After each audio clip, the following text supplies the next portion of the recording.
Mi mamá dijo, él es el rey. Tú limpias su baño. Luego mi padrastro me pegó con el cinturón porque no quise atender al hijo de él como si yo fuera su sirvienta. Me salí de esa casa con un brazo roto, $1 en la bolsa y ni siquiera un cepillo de dientes. Nunca llamaron. Nunca preguntaron si estaba bien.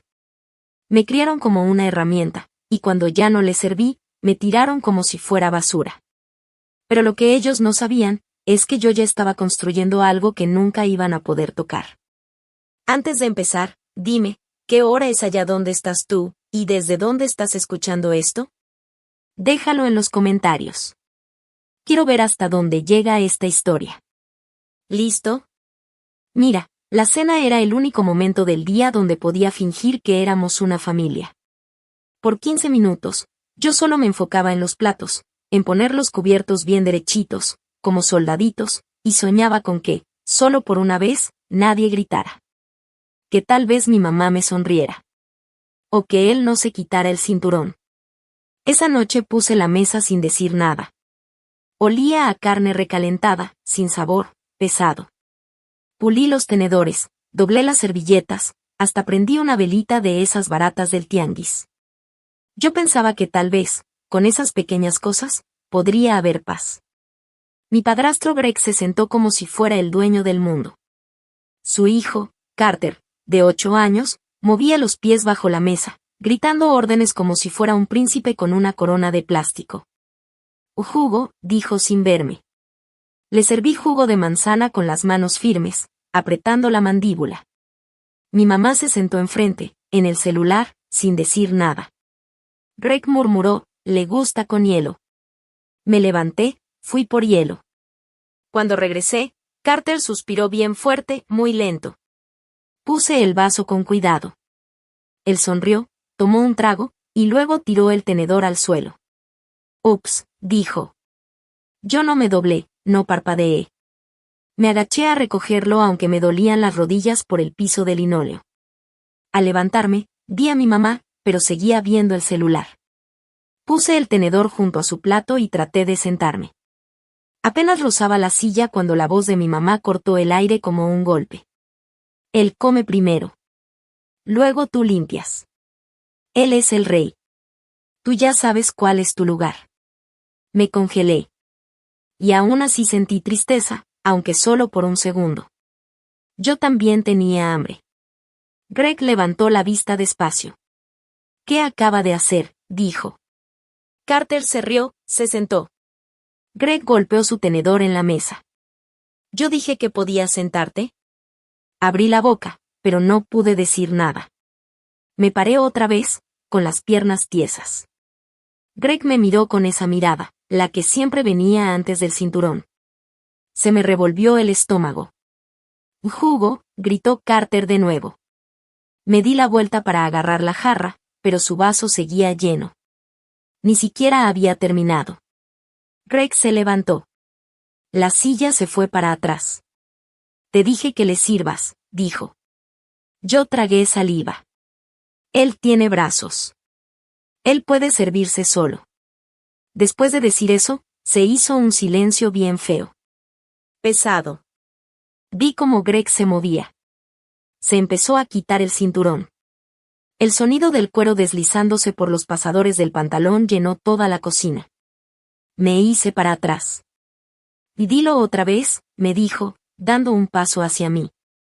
No lo dije. Pero quedarme callada no era por miedo. Era por coraje. Un coraje que me hervía por dentro, calladito. El primer golpe me lo dio en el brazo.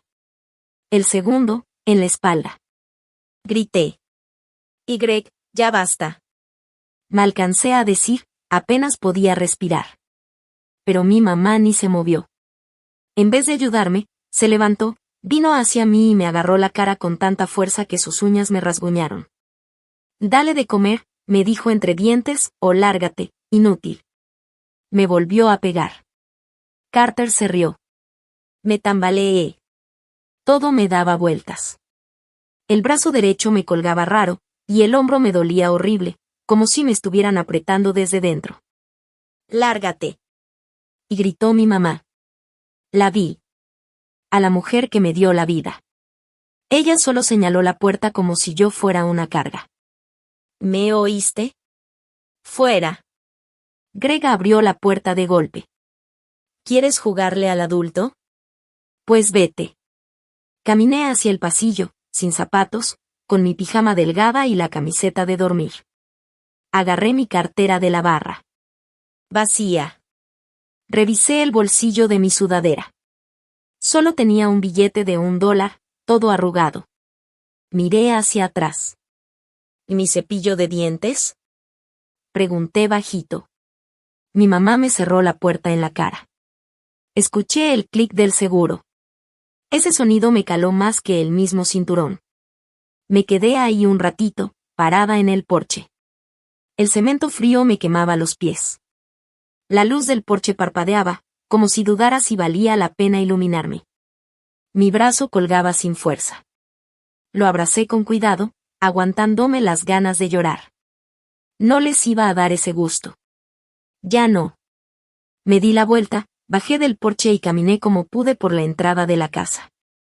Sin bolsa, sin zapatos, sin despedida. Solo un brazo roto y $1. Media cuadra más adelante vi un poste con luz. Parpadeó una vez, luego otra, y después se quedó fija. Me senté ahí, apoyada en el poste, y miré hacia el cielo. Todo oscuro.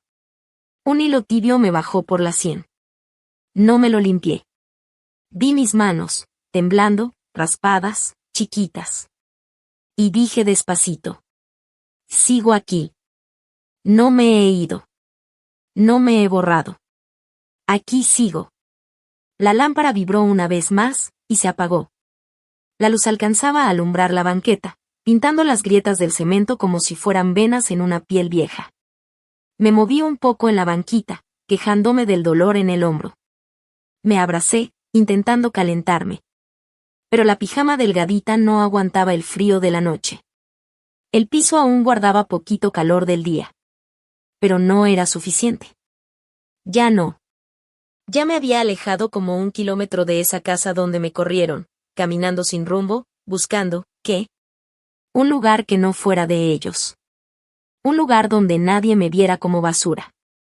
Pasé por una licorería cerrada, con las cortinas abajo y el letrero de neón apagado. Me senté bajo su toldo roto, tratando de no parecer una persona perdida, ni otra más en las estadísticas. El estómago me rugía. No había comido nada desde el desayuno. Una tostada fría, medio quemada, que eran sobras de Carter. Alcancé a darle una mordida antes de que mi mamá me la quitara. Se la di sin decir nada. Escuché pasos. Rápidos, pesados. Me puse tensa.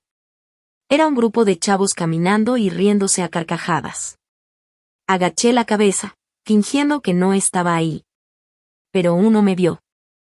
Mira a esta señora dormida en la banquita como si estuviera en una peli, dijo riéndose. Otro agregó, ¿quieres un trago, Cenicienta? Y en eso, me aventaron algo. Algo frío y pegajoso me cayó en el pecho. Un medio vaso de refresco, todo sin gas. Me eché para atrás por el susto, y el dolor del hombro me hizo ver estrellas. Los chavos se fueron corriendo, riéndose como si fuera chiste.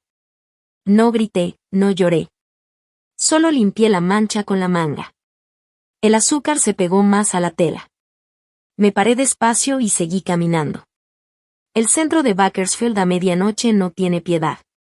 Pasé por tiendas cerradas, faroles que parpadeaban, y un restaurante viejo con letreros todos desteñidos que aún decían desayuno todo el día.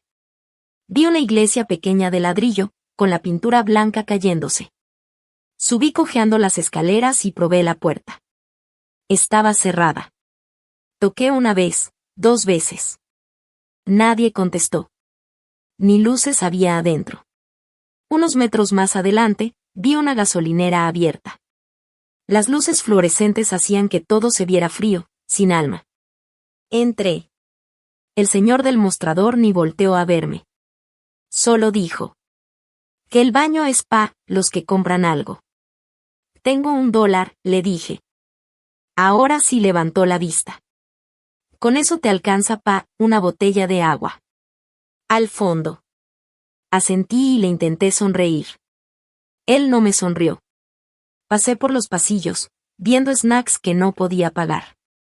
Las botellas de agua estaban todas bien puestas, como soldaditos. Agarré la más chiquita y fui a la caja. Me la cobró. 89 centavos. ¿Quieres bolsa?, preguntó. Negué con la cabeza. Afuera, encontré un baño detrás de la gasolinera. Un espejo roto colgaba sobre un lavabo viejo, con manchas naranjas en las orillas. Me acerqué y volteé la cara para verme bien. El ojo ya se me estaba hinchando. Tenía un moretón oscuro en el pómulo, arañazos en el cuello y sangre seca en el pelo. El brazo ya se me empezaba a endurecer. Esto, le susurré al espejo, esto es lo que ellos llaman inútil. Dejé de mirarme. Salí. Y seguí caminando, hasta encontrar otra banquita. Estaba sentada frente a una parada de camión, justo debajo de un anuncio gigante de abogados de accidentes. El número brillaba como si fuera una burla. Me senté ahí. Pasaron los minutos, tal vez horas. No recuerdo haber cerrado los ojos, pero sí recuerdo la voz que me despertó. ¿Tienes hambre, cariño? Era una voz suave, cansada, como de alguien que ya ha visto demasiado para andar hablando fuerte. Abrí los ojos. Había un señor no muy lejos de mí. Ya grande, moreno, tal vez de unos 70 años. Traía un abrigo azul marino todo desteñido, una bolsa de papel en una mano y una cobija enrollada en la otra. No dije nada. Tampoco me presionó. Solo asintió con la cabeza y se sentó a mi lado, despacito, como si sus rodillas ya supieran lo que era aguantar. Abrió su bolsa, sacó un sándwich. Era de pan blanco, parecía de pavó, envuelto en papel encerado. Lo partió a la mitad y me ofreció un pedazo. Yo nomás lo miré. Mi estómago rugió antes de que pudiera decir algo. No tienes que agarrarlo si no quieres, me dijo. Pero yo pensé, no tiene nada de malo aceptarlo. Lo tomé. Mis dedos tocaron los suyos un segundo.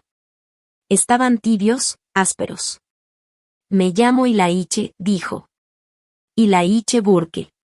La mayoría me dice Don Burke, o el viejo Ilaiche, depende del día.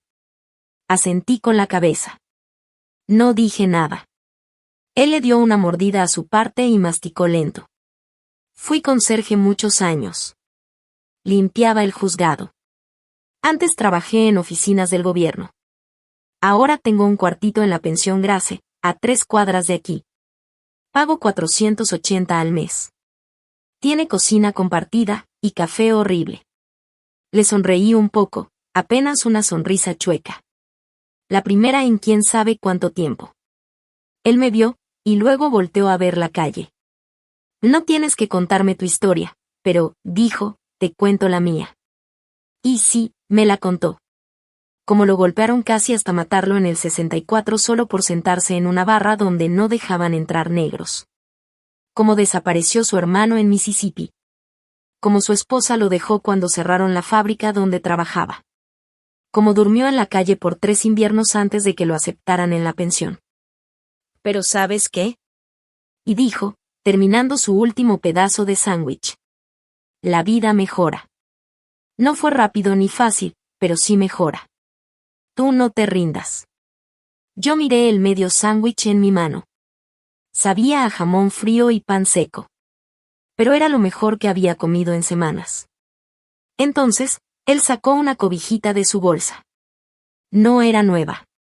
Estaba algo gastada en las orillas. Me la puso sobre las piernas. «¿Tienes fuego, niña?», me dijo con ternura. «Aunque traes moretones, yo lo veo. Déjalo arder bien, no loco». Y ahí, sin más, me puse a llorar. Pero no por dolor. Sino porque por primera vez alguien no quería nada de mí. Me limpié la cara con la manga y me soné la nariz bajito. Mi nombre, susurré apenas. «Es Kalin», dijo él, con una sonrisa suave en los ojos. «Bueno, Kalin», dijo. «Ahora ya sé por quién voy a orar esta noche». Alguien ya sabía mi nombre. Y por primera vez, Tuve ganas de vivir. Ese pensamiento se quedó conmigo. Incluso cuando, 2 días después, la luz gris de la mañana entró por las ventanas del albergue, me habían pasado a un cuarto temporal. Tenía un colchón sin sábanas, una cama de metal y una silla de plástico. Pero tenía puerta con seguro, y un estante chiquito para mis zapatos. Eso ya era más de lo que había tenido en semanas. Esa mañana estaba sentada en la cafetería, con un vaso de papel con café bien aguado, mirando una galleta que se deshacía como si fuera gis. Había unas cuantas mujeres más cerca. La mayoría calladas. Una murmuraba sola. Otra golpeaba su cuchara contra la charola como si marcara el ritmo. De pronto, una chava se sentó frente a mí. No la conocía. No tendría más de 20 años. Ojos brillosos, sudadera vieja. Y en lugar de agujeta traía un cordón amarrado. ¿Ya eres tú la chava? Me dijo de golpe, sin rodeos.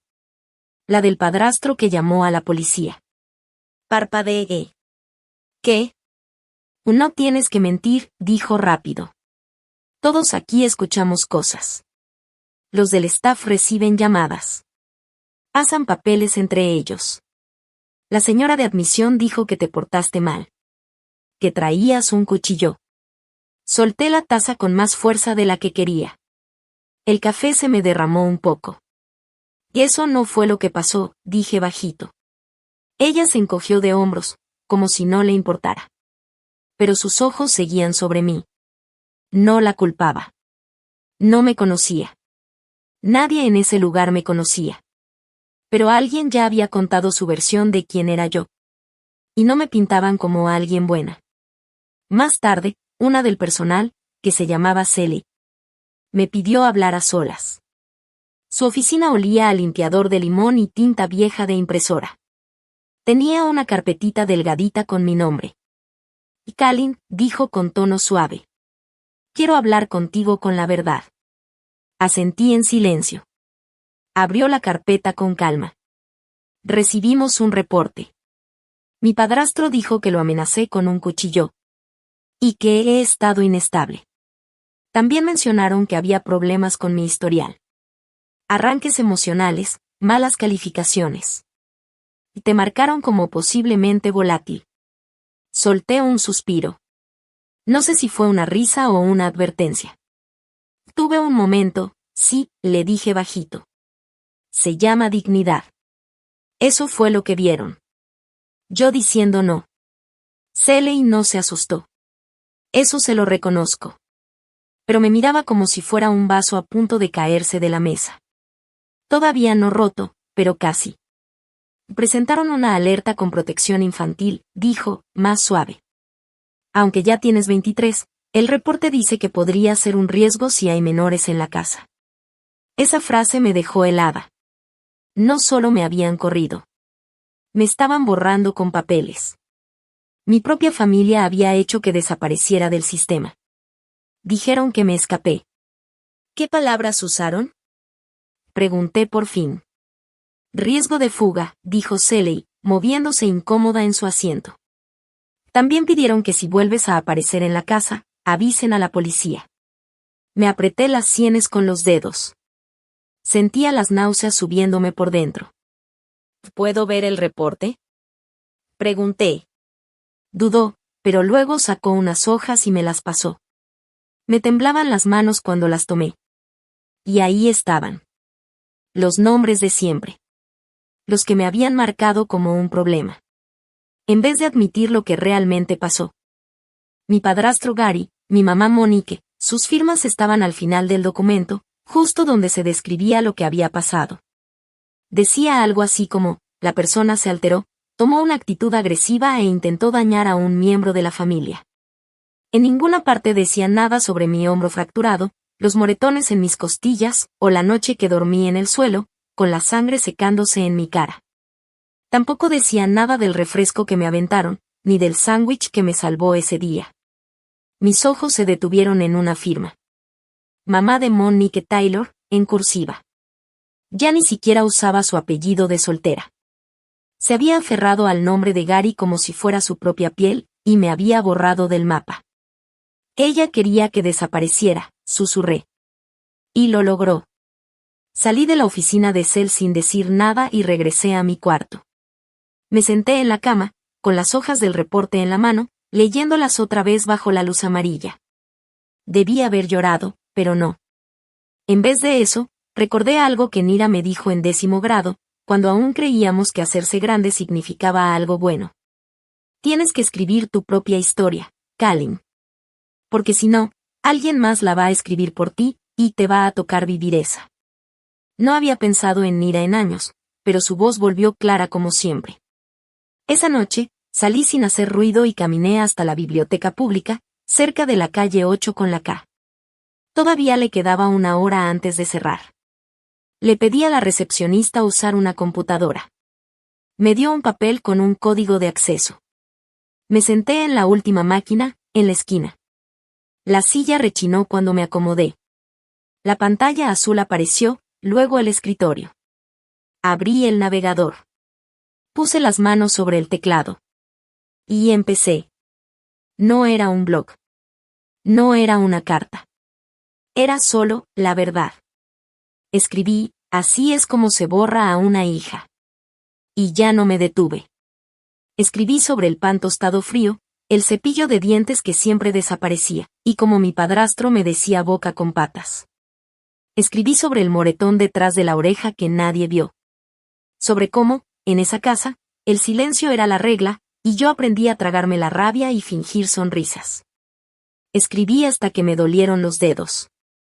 Hasta que las luces de la biblioteca parpadearon para avisar que ya iban a cerrar.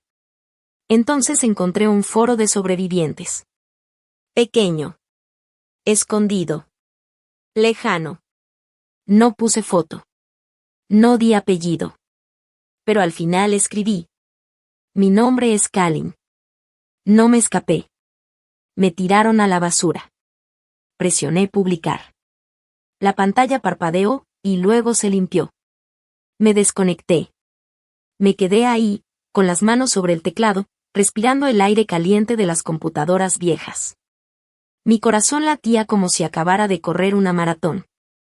Afuera, la noche estaba tranquila. Cálida. Caminé de regreso al refugio, paso a paso. Mi historia no era fuerte ni ruidosa.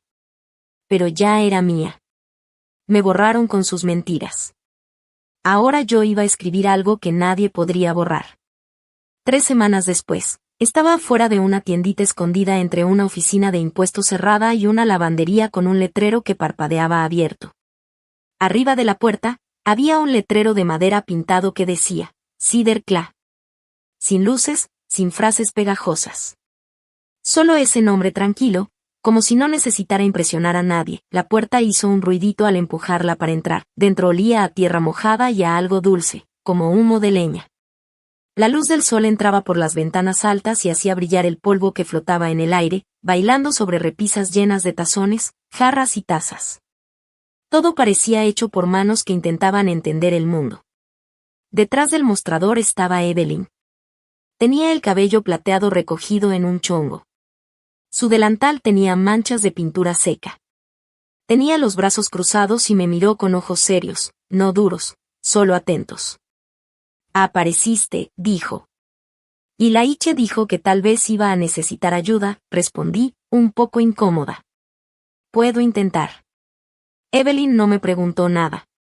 No mencionó mis golpes, ni el vendaje en mi brazo.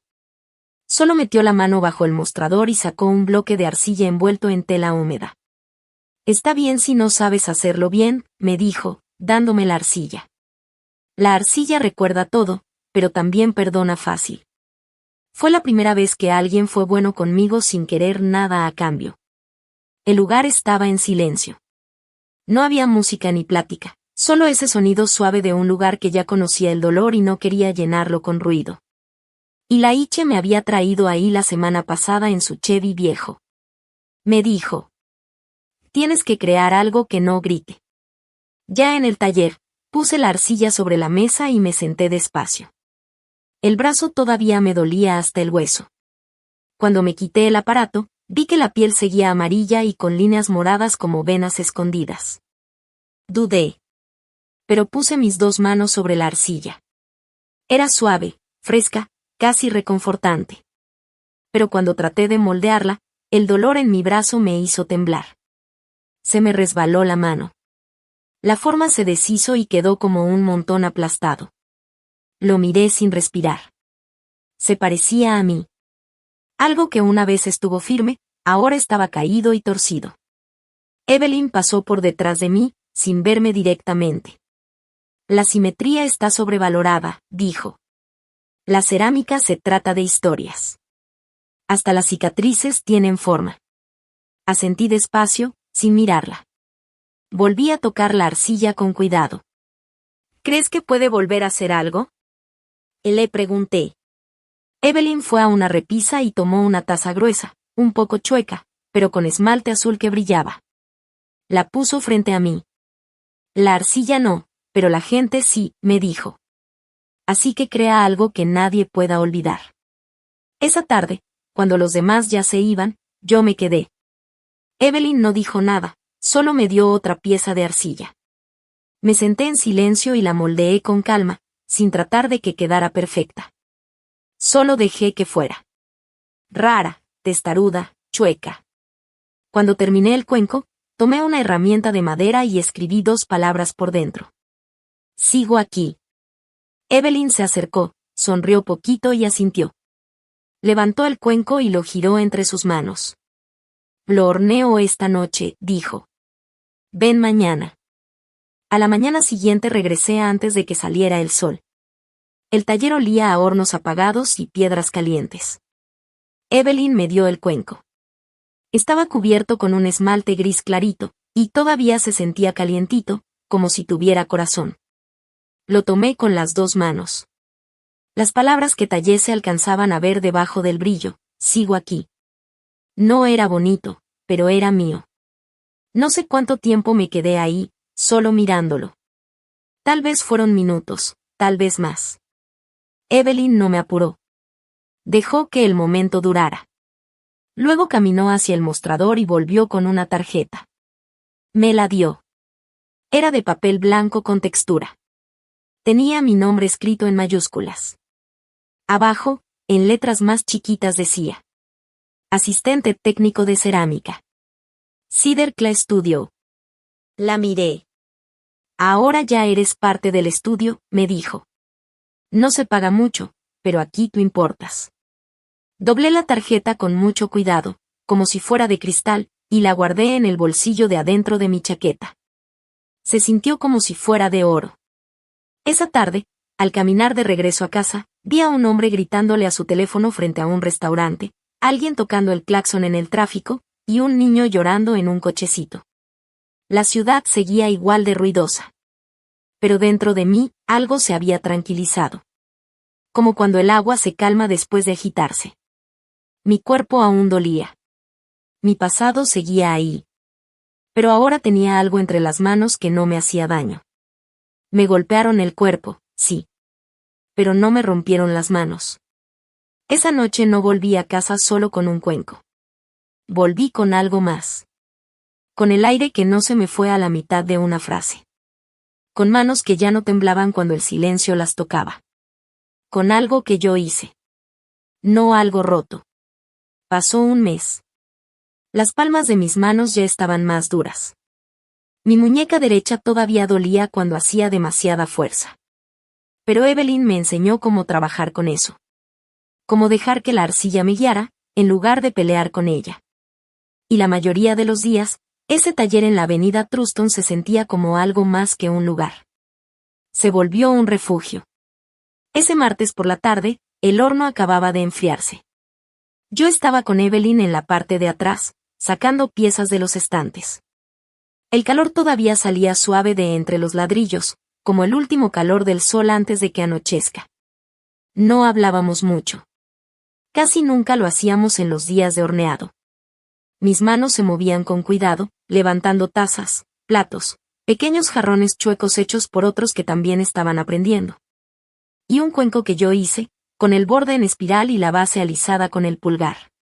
Estaba por alcanzarlo cuando sonó la puerta del estudio. No fue el campanilleo suave de siempre.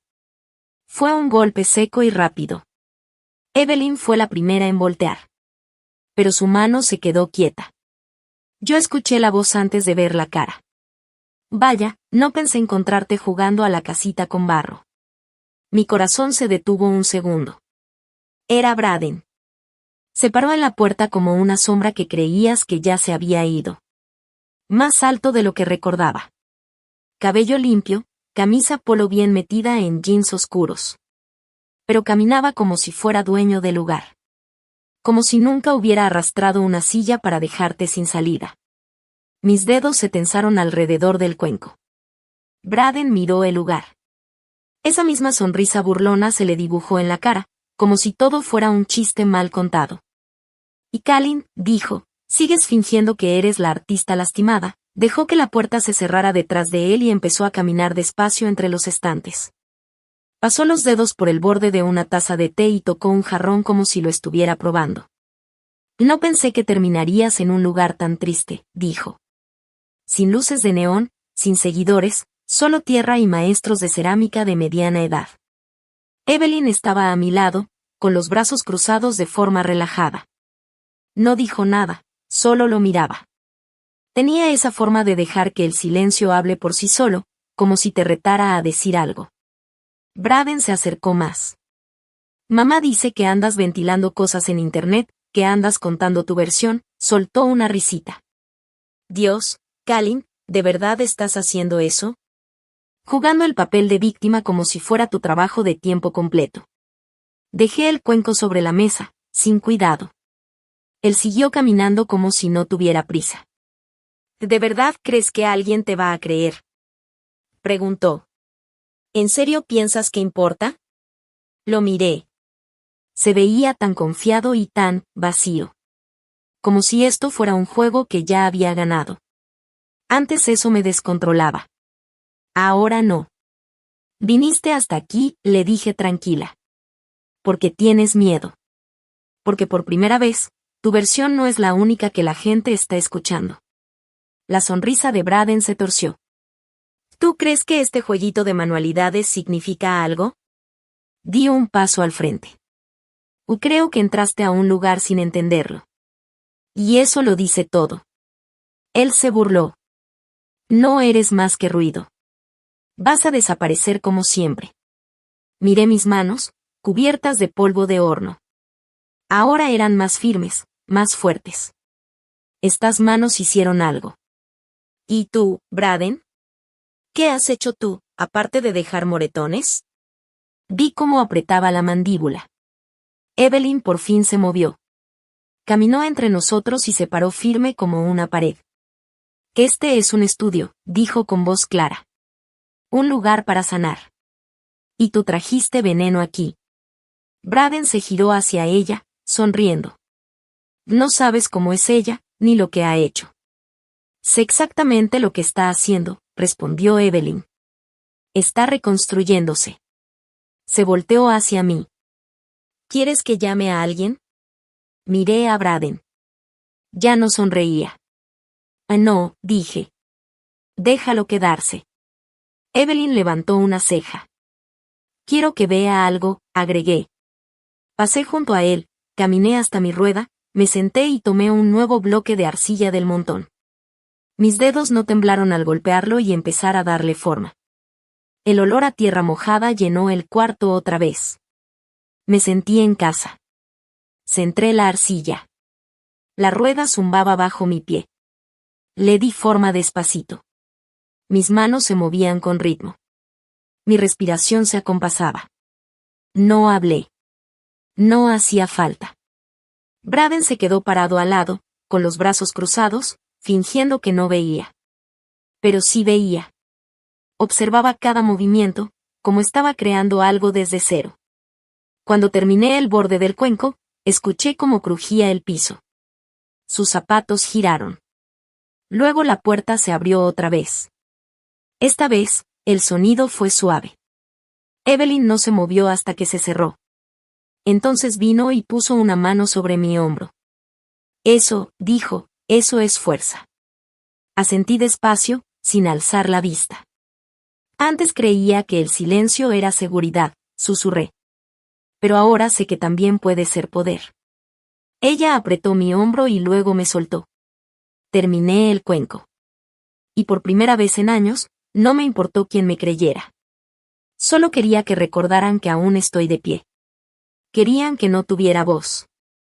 Así que empecé a esculpir mi voz en algo que dure. Había sido una mañana fría en Bakersfield. No tan dura como otras tormentas, pero con ese tipo de frío que se mete por las mangas y hasta los huesos. Ese frío que te hace querer envolver algo que te haga sentir querido. Lo encontré sobre la banca cuando llegué al estudio, una cobija acolchonada, hecha con retazos que parecían no pertenecer a ningún lugar, pero ahí estaban, juntos, como yo. Rojo intenso y algodón azul deslavado, camisas de franela viejas, pedazos de tela rotos. Había una notita clavada en una esquina, chueca, pero con mucho significado. Me quedé sentado un buen rato con la cobija en los hombros, antes de abrir la puerta. La tela estaba suave, de esas que solo el tiempo logra poner así. Y por primera vez en mucho, me sentí abrazado. No sé cuánto tiempo estuve ahí, viendo cómo la luz del otoño se estiraba por el piso de cemento, cuando escuché que tocaron la puerta. Era Elías, con 2 vasos de cartón. Uno para ti, dijo, dándome el más calientito. Y otro por si quieres llevar uno en el camino. Levanté una ceja. O noche de librería, agregó. Lecturas comunitarias, sidra, fuego. Siempre hay alguien leyendo a Mary Oliver, aunque nadie se lo pida. Sonreí tantito, pero negué con la cabeza. Todavía no estoy para eso. Él no discutió. Solo le dio un trago a su taza y se sentó conmigo en la escalerita. Entonces no leas, dijo. Solo siéntate. Solo sé. Te guardamos un lugar junto a la chimenea. Ni siquiera tienes que saludar. Bajé la mirada a la manta que me cubría. Había algo en su forma de decir sí que sonaba como permiso. Como algo que no sabía que necesitaba. Esa noche fui. La librería estaba en la esquina de la 8 con Milner, entre una tienda de discos cerrada y una panadería que solo abría 4 horas al día. Por fuera parecía olvidada. Por dentro, brillaba. Lámparas con foquitos ámbar alumbraban los rincones, y sillas plegables iguales estaban acomodadas en semicírculos sobre una alfombra larga. Al fondo, una chimenea sonaba bajito. Alguien había dejado una canasta de cobijas tejidas, con un letrero que decía: Toma prestado calor.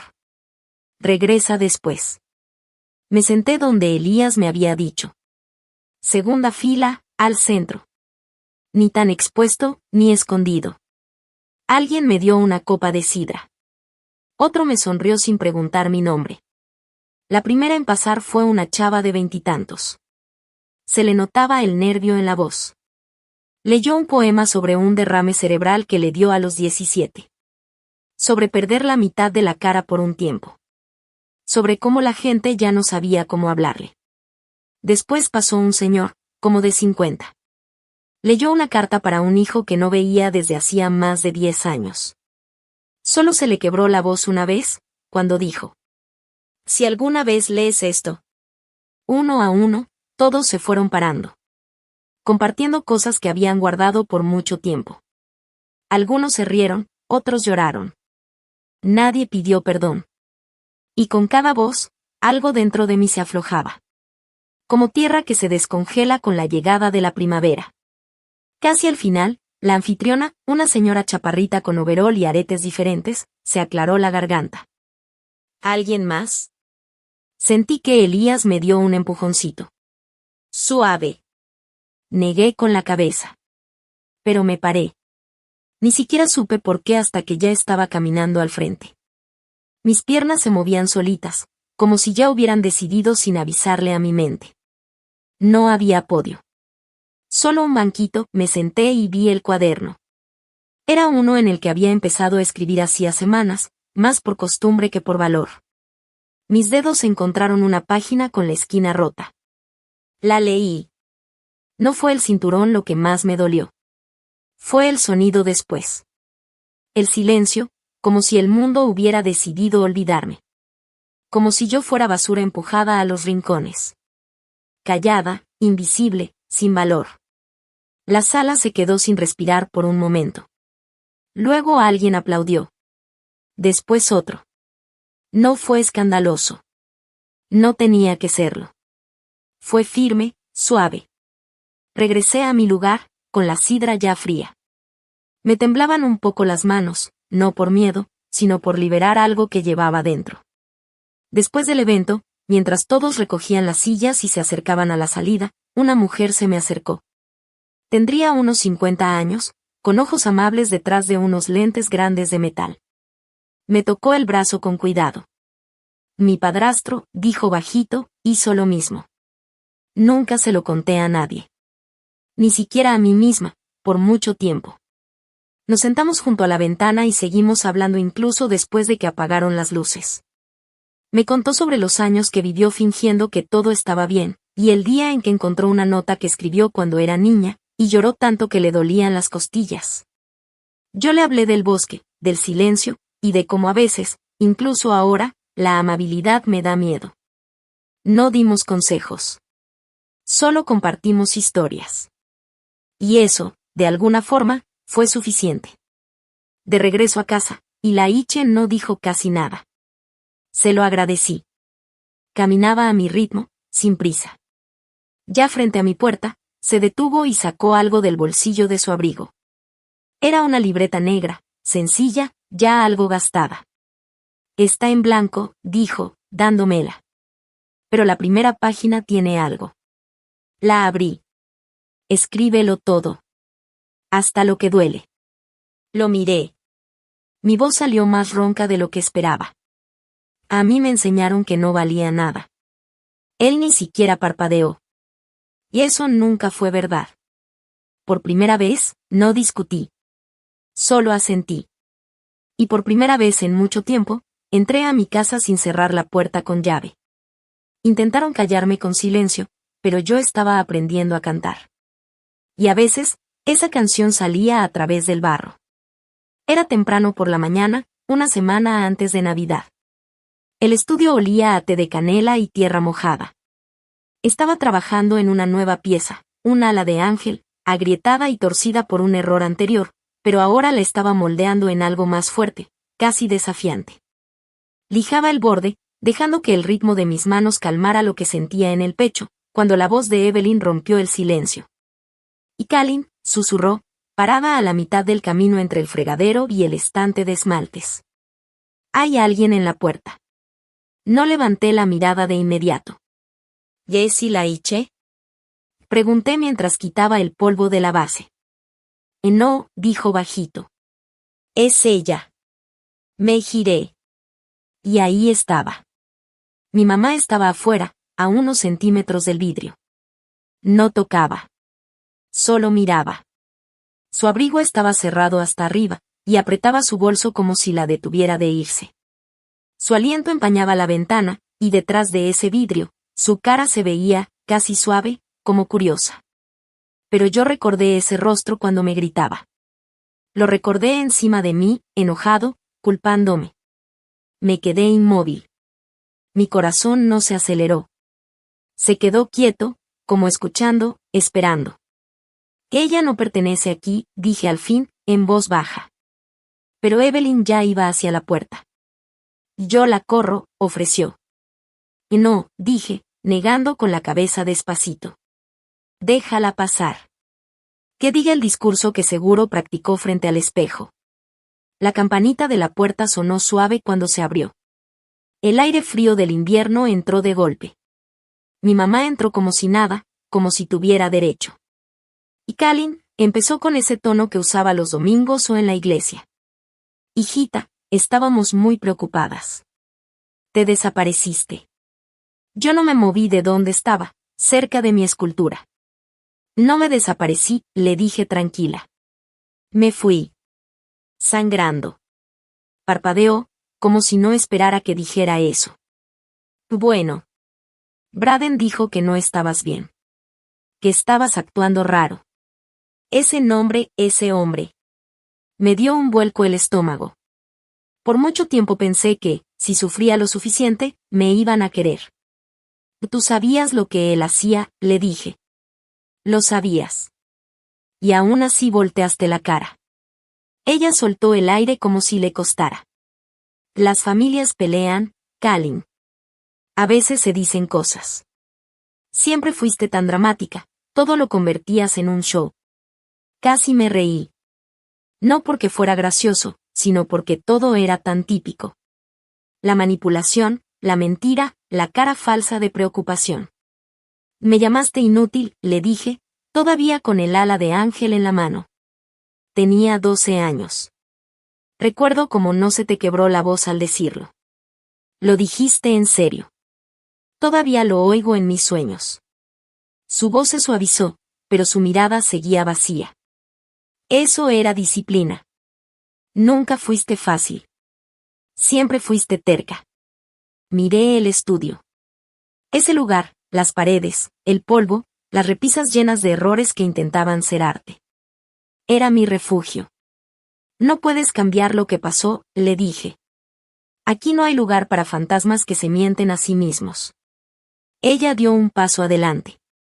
Y Kalin, vine a ayudarte. No, le dije. Viniste a querer controlarme. Como siempre. Evelyn ya estaba a mi lado. No dijo nada, pero se sentía su apoyo. Detrás de ella, Ilaichi entró al estudio, con las manos todavía llenas de arcilla. Otra gente del taller también volteó a ver. Nadie dijo nada, pero lo sentí. Testigos. Y ahí entendí lo que realmente es el poder. No soy tu hija por obligación, le dije, con voz fuerte pero en paz. Tú lo dejaste claro cuando lo escogiste a él en vez de a mí. Cuando dijiste que yo lo había provocado. Que si no fuera tan difícil. Ella abrió la boca. No, dije. Aquí no. Miró a los demás. Se acomodó la bolsa con un movimiento medio orgulloso. Solo quería saber si podía ayudarte. Escuché que te escondías aquí. Esto no es esconderme, le dije. Esto es sanar. ¿Y si hay diferencia? Me miró un rato largo. A lo mejor pensó que me iba a quedar callada, que iba a volver con ella como antes.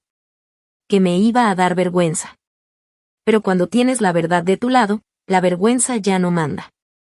Entonces me voy, dijo, levantando la barbilla con orgullo.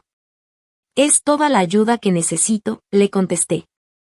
Se dio la vuelta, salió, y cuando la puerta se cerró, vi su reflejo en el vidrio. Borroso. Incompleto. Como una historia que alguien arrancó antes de terminarla. La sala se quedó en silencio unos segundos. Entonces Evelyn me puso la mano suavemente en el brazo. ¿Estás bien? Y me preguntó. Solté el aire despacito. Creo que ya estoy lista. Me acerqué a la vitrina de la galería. La escultura del ala de ángel temblaba un poco en mis manos mientras la colocaba cerca del vidrio.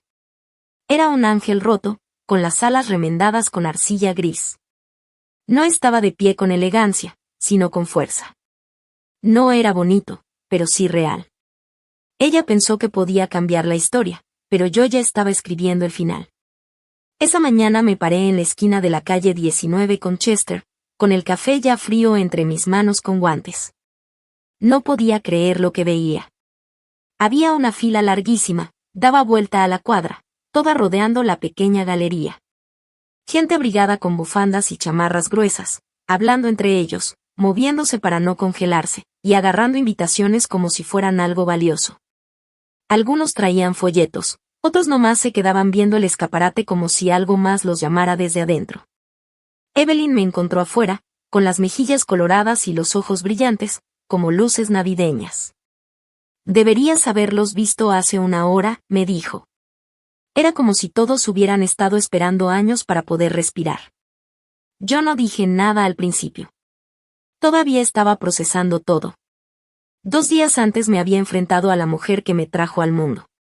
Y ahora, esta mañana, la gente venía a ver las piezas que nacieron por culpa de lo que ella me hizo.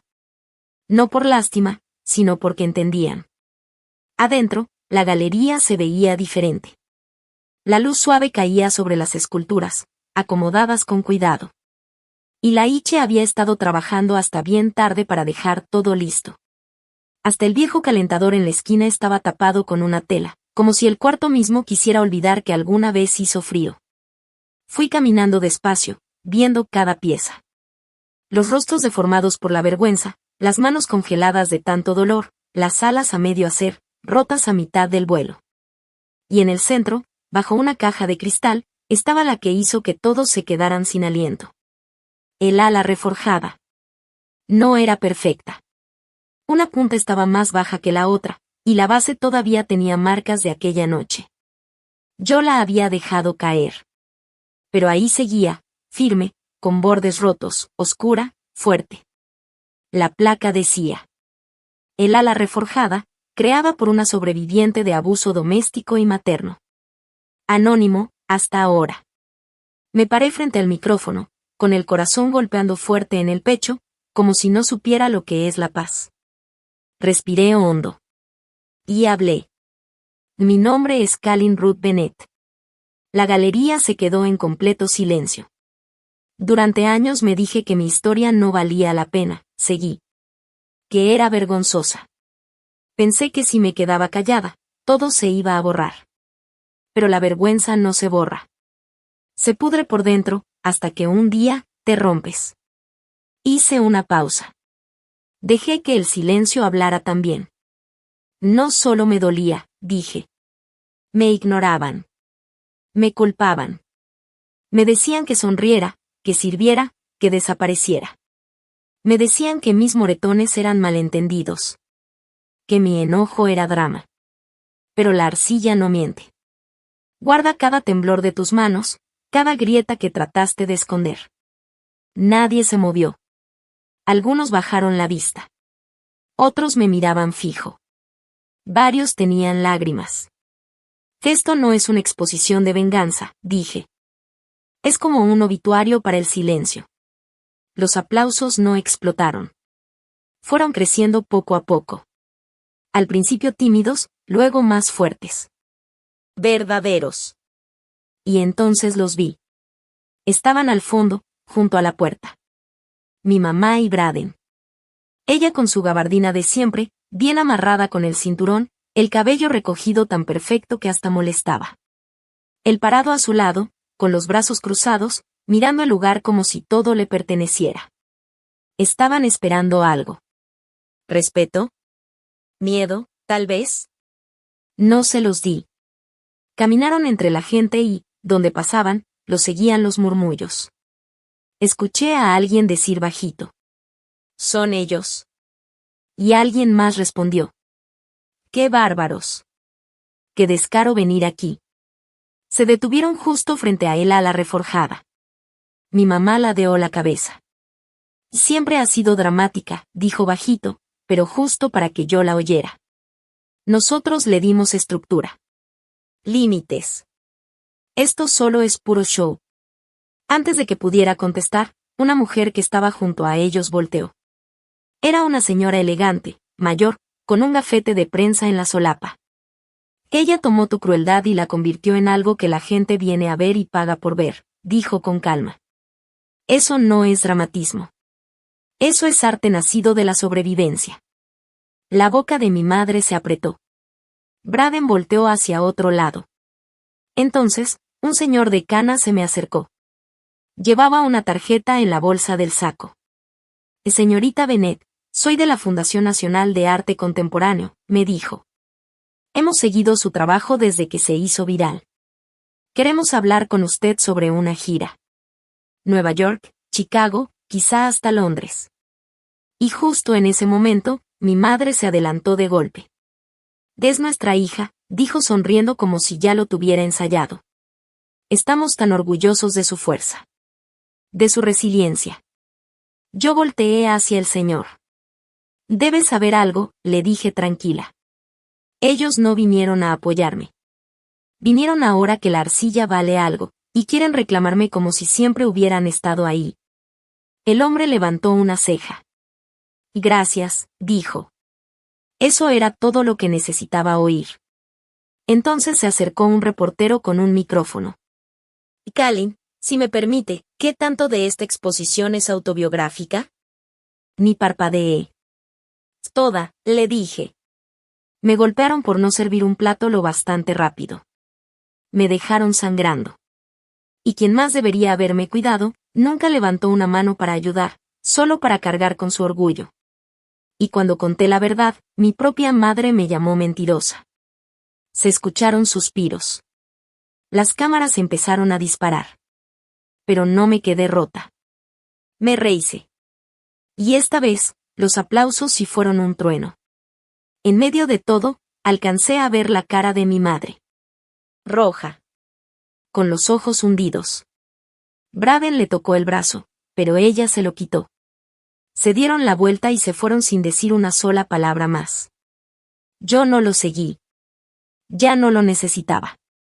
Para mí, ahora solo eran siluetas. Ya no eran cadenas, solo sombras que se alejaban. Más tarde, cuando todos ya se habían ido y las luces bajaron, me quedé sola en la parte de atrás con una vela en la mano. La encendí en silencio y la puse junto a un pequeño montoncito de arcilla sin tocar. No lo hice por ellos. Lo hice por ella. Por la niña que sobrevivió cuando nadie la escuchaba. La que dejó de pedir permiso. La que eligió el fuego en lugar del miedo. Dejé la vela encendida cuando salí. No estaba reconstruyendo mi pasado.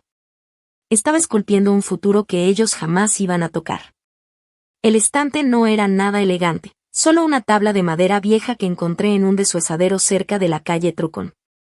Yo misma la lijé, le puse barniz color nogal, y la colgué en la pared chiquita entre la cocina y la ventana de mi nuevo depa. Chillaba un poquito porque estaba muy liviana, pero aguantaba bien.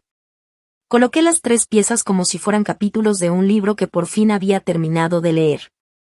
En el centro, el ala de ángel agrietada. Ya no cortaba, el tiempo y mis manos la habían suavizado. A un lado, un cuenco sencillo, liso y terroso, con las palabras todavía aquí grabadas en el borde.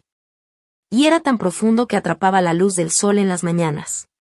Del otro lado, la pieza más nueva, un fénix. Sus alas estaban hechas de arcilla torcida con pedacitos de hebillas de cinturón y cable de cobre. Lo saqué de una caja que tenía escondida debajo de mi cama cuando era niña. Una caja llena de cosas de las que no podía hablar. Ahora, ya no se escondían. Ahora se alzaban. Afuera, el viento golpeaba suave la ventana. Adentro, estaba todo tranquilo. Pero no vacío.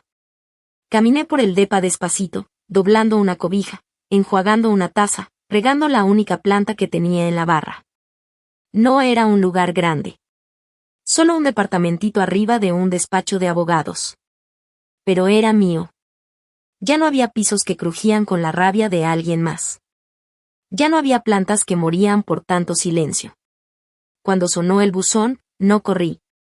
Lo dejé ahí. Más tarde, con una taza de té en la mano, abrí la puertita de metal y saqué el correo de siempre. Una factura de la luz, una tarjetita hecha a mano de la sobrina de Ilaiche. Y un sobrecolor crema. Sin remitente. Solo mi nombre completo, escrito con esa letra tan conocida, apretada, cuidadosa. La reconocí al instante. Me quedé ahí, respirando. Ya adentro, dejé el resto del correo en la barra y me llevé la carta a la ventana. La luz era suave, como neblina en la primavera. Deslicé un dedo por debajo del sobre y saqué la hoja. Kalin. Me criaron con dureza. Yo también te crié con dureza. Tal vez demasiado. Ahora lo entiendo. No espero nada. Llámame si quieres. Mamá. Nada más. No habló del bosque. Ni de la galería. Ni siquiera volvió a decir mi nombre. Solo pedacitos. La leí 2 veces. La doblé con cuidado. La dejé en el alféizar de la ventana, junto a una piedrita del arroyo que pasaba detrás de nuestra vieja casa. Y ahí se quedó. No todas las cartas necesitan respuesta. Algunas cosas están hechas para flotar en el aire, calladitas, y luego desaparecer, como el aliento en un vidrio frío. La tarde siguiente, Evelyn llegó con un termo de té de manzanilla y 2 panecitos de miel. Aventó su abrigo sobre el respaldo de mi banquito como si viviera aquí de toda la vida, y se sentó en la silla junto a la ventana. La vi, dijo, señalando la carta con la cabeza. Y ya me lo imaginaba, respondí mientras le servía una taza. Nos quedamos sentadas en silencio un buen rato, escuchando el ruido suave de la calle. Al final, ella preguntó: «¿Entonces, la vas a llamar?» Yo miré por la ventana. Un niño paseaba a su perrito. Con una mano sujetaba la correa, y con la otra, una cajita de jugo. El perro jalaba con ganas hacia un árbol, y el niño nomás se reía. «Tal vez algún día», dije. «Pero no hoy», respondió ella, dándole un traguito lento a su té. «Exacto», asentí. «Hoy no estoy reconstruyendo puentes hechos de cenizas». Ella sonrió, tranquila. Me levanté y caminé hacia un estante chiquito en la esquina, junto a mi escritorio. Había una vela en un portavelas de cerámica que yo misma había hecho hace años. Tomé un pedacito de arcilla cruda del cuenco que estaba al lado, lo justo para que cupiera en mi mano. Encendí la vela, sostuve la arcilla encima unos segundos, y la dejé caer en la llama. Chilló, se torció, se hizo más oscura mientras se doblaba sobre sí misma. «Algunos fuegos limpian», dije en voz baja. Unos días después, el estudio me invitó a poner una de mis piezas en la pared principal. Elegí el Fénix. Lo instalamos con cuidado. La luz de la tarde le daba justo donde debía, y proyectaba una sombra larga que llegaba hasta la mitad del suelo. Abajo, una plaquita de latón decía: «Kalin Arden», en honor a la niña que logró sobrevivir. La gente pasaba y se detenía. Uno por uno. Algunos se quedaban un buen rato. Una mujer se llevó la mano al pecho. Otra susurró: «Esa soy yo. Esa es mi historia también». Y con eso bastaba. No hacía falta explicar nada más. Una noche tranquila, un viernes, estaba otra vez en mi depa, con las manos metidas en arcilla fría. El torno giraba lento mientras formaba una nueva figura. Era una niñita. No estaba de rodillas, ni escondida. Solo estaba sentada con las piernas cruzadas, los ojos cerrados, y los brazos cruzados como si fueran alas. Sus propias alas. Le tallé una sonrisa suave. No grande. Solo, en paz. Cuando terminé, firmé la base con una simple K.